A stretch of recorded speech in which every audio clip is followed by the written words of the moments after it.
کربلا اچانک نہیں ہوئی، ایک طویل نفرت تھی جو دلوں میں پنپ رہی تھی۔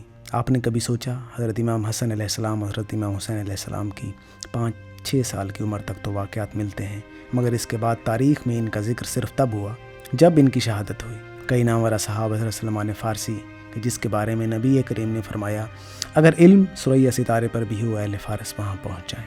حضرت ابوذر کہ جنہیں زمین پر سب سے سچا انسان قرار دیا، حضرت مقداد جن کی جنت مشتاق ہے، حضرت ابو ایوب انصاری جو نبی کریم کی مدینہ میں میزبان تھے، حضرت جابر بن عبداللہ انصاری جو نبی کریم سے لے کر ان کی 5ویں نسل تک حیات رہے، حضرت عمار یاسر جن کی شان میں آیات نازل ہوئیں، حضرت بلال حبشی جو مؤذن رسول تھے۔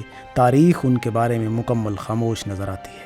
ایسا لگتا ہے کہ جیسے وفات نبی کریم کے بعد وہ اس دنیا سے غائب رہے اور بس شہادت یا وفات کے وقت دنیا میں کچھ دیر کے لیے آئے۔ آخر کہیں تو کچھ غلط ہوا ہے، ان شخصیات کا ذکر کرنا عیب سمجھا گیا۔ دوسری طرف جو افراد نبی کریم کی وفات سے 1-2 سال قبل مسلمان ہوئے، ان کی سوانح عمری سے تاریخ بھری نظر آتی ہے۔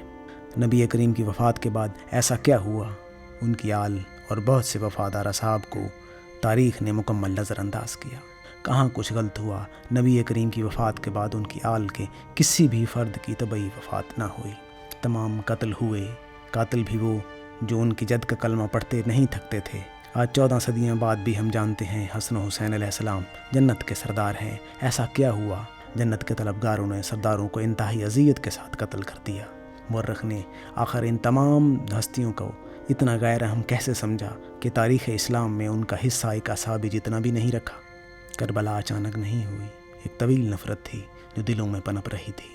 جوں جوں وقت گزرتا گیا نفرت بڑھتی رہی اور ہر ہستی کے بعد دوسری ہستی پر پہلے سے زیادہ ظلم ہوتا نظر آیا۔ اتنی نفرت کہ اس مقدس گھرانے کے مطہرات پر ظلم کرنے سے بھی نہ چوکے۔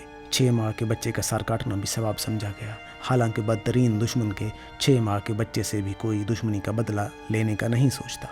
امت نے تو آل رسول پر ظلم کیا ہی تھا، مگر مورخین نے اس سے کہیں زیادہ ظلم کیا۔ جن کے فضائل تھے انہیں چھپایا گیا، جبکہ ان کے دشمنوں کے فضائل سے کتابیں سیاہ کی گئیں۔ 24 ذوالحج کو واقعہ مبیلہ کی یاد منائی گئی۔ اس واقعے میں بربز قرآن 5 ذوات مقدسہ میدان میں توحید کے گواہ بن کر پیش ہوئے اور قرآن مجید نے انہیں صداقت کی سند عطا کی۔ واقعہ مبیلہ کی کچھ مدت بعد ان 5 ہستیوں میں سے بزرگ ترین ہستی کا وصال ہوا۔ جنازے میں کتنے گلما گو تھے۔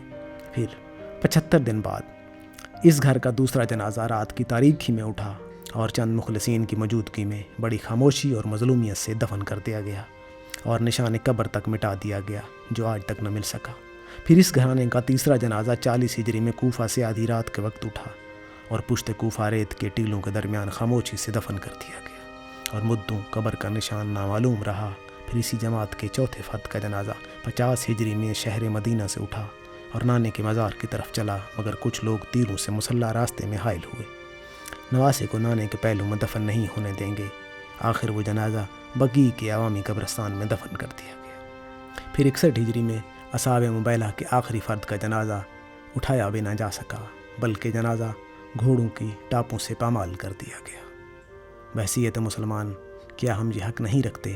کم از کم ہم مورخ اسلام سے یہ تو پوچھیں جن کی صداقت کا گواہ خود اللہ ہے اور وہ توحید کے گواہ ہیں، امت رسول نے ان کے ساتھ یہ سلوک کیوں کیا؟ ہمارا یہ سوال امت مسلمہ پر قیامت تک قرض رہے گا۔ اگر اس دنیا میں اس کا جواب نہ ملا تو میدان حشر میں عدالت خداوند تعالیٰ میں ہم یہ سوال اٹھائیں گے۔ مجھے لگتا ہے آقائے دو جہاں صلی اللہ علیہ وآلہ وسلم کی دنیا سے ظاہری پردہ فرمانے کے بعد مورخ وہی ہے جس کی اولاد نے پاکستان میں معاشرتی علوم لکھی۔